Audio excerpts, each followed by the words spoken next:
After 41 years, my husband returned, and I discovered his dark secret. It was a quiet afternoon, the kind that makes the world feel soft and slow. I was in my kitchen, folding laundry while the soup on the stove simmered gently. Life had been simple for many years, just me, my garden, and the sound of birds outside the window. Then there was a knock at the door. At first, I thought it might be a neighbor or the postman. But when I opened it, my whole body froze. There he was, the man I had once called my husband, the man who had been gone for more than 40 years, a man I had cried for until I could cry no more. He stood there as if no time had passed, his hair now gray, his skin lined with age, but his eyes, they were the same. My heart jumped, my knees shook, I could barely breathe. I didn't know what to say. My mind screamed with questions. How was he alive? Where had he been? Why now? I felt every year of pain and confusion rush back like a flood. I had rebuilt my life after him, nothing perfect, but peaceful. And with that one knock, my peace was gone. I let him in because my body acted before my mind caught up. He stepped inside, looked around my home as if he had been there yesterday, and smiled a weak smile.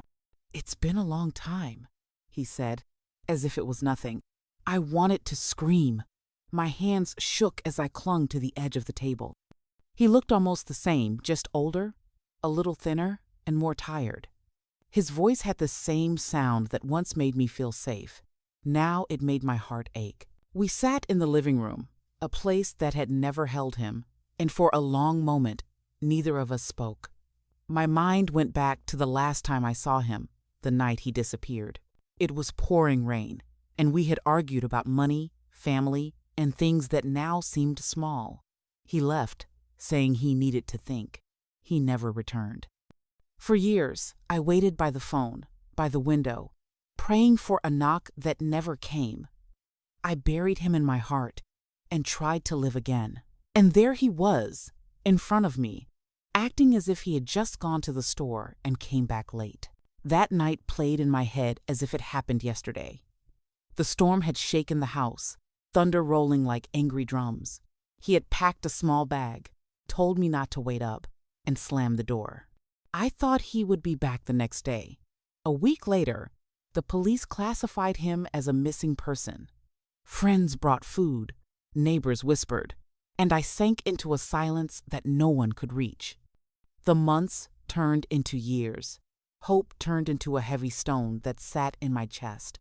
I had to move on. After 7 years, the law allowed me to declare him dead.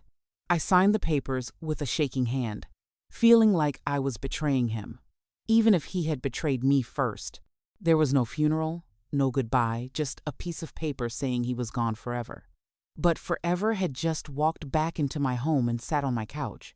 The questions came like a storm. I asked him where he had been. He looked down, twisting his hands, and said he couldn't explain it all at once. He said life had been hard. He had made mistakes, but he wanted to come home. Home. The word stabbed at me. This wasn't his home anymore. I had built this life brick by brick after he left me in ruins. I stared at him, trying to see the truth behind his tired eyes. I didn't know if I wanted to cry or scream. He told me a story about being in trouble, about running from people who wanted to hurt him, about starting over somewhere far away. It sounded like something from a movie, not real life.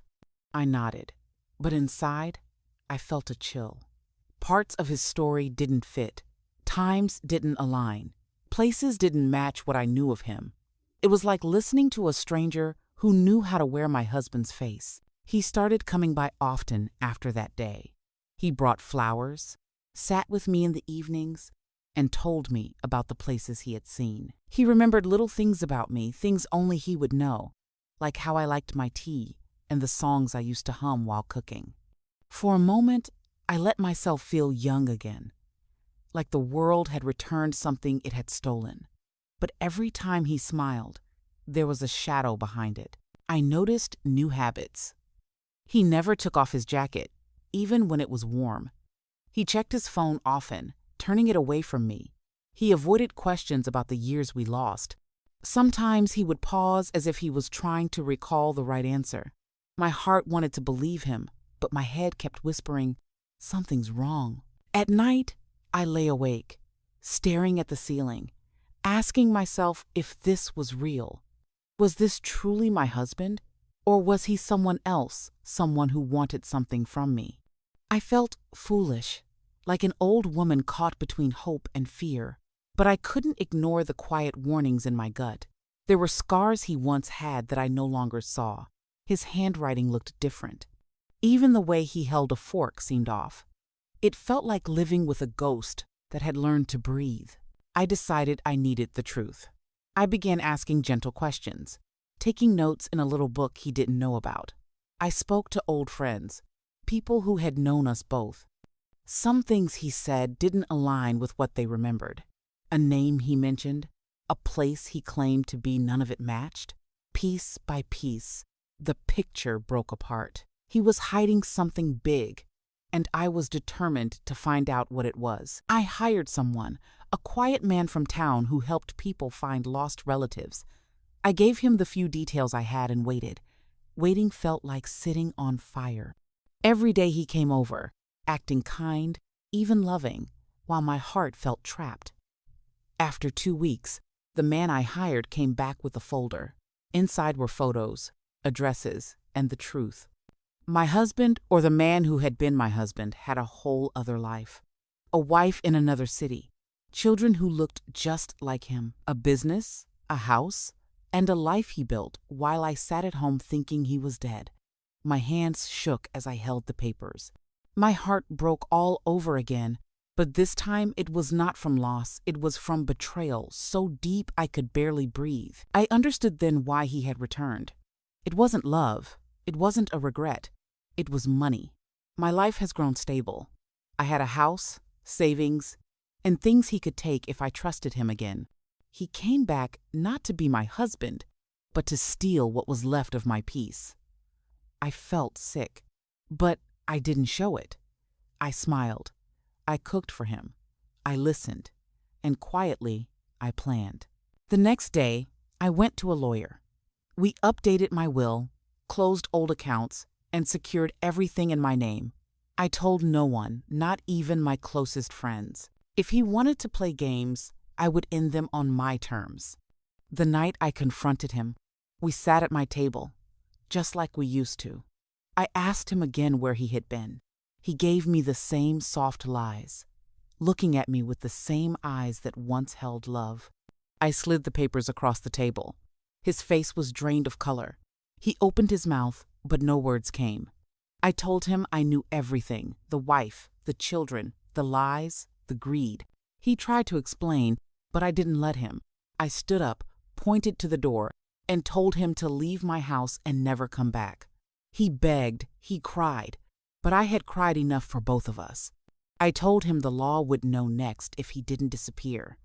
That was the last time I saw him. In the days that followed, I felt something I hadn't felt in years, peace. The house was quiet again, not with loneliness, but with safety. I sat in my garden, watching the sun warm the flowers, and for the first time in a long time, I felt light. He had taken so much from me, but he would not take my future. I live now with a heart that carries scars, but also strength. I know what I survived. I understand the weight of being broken and the power of standing back up. My story is not about a man who returned. It's about a woman who refused to let the past destroy her twice.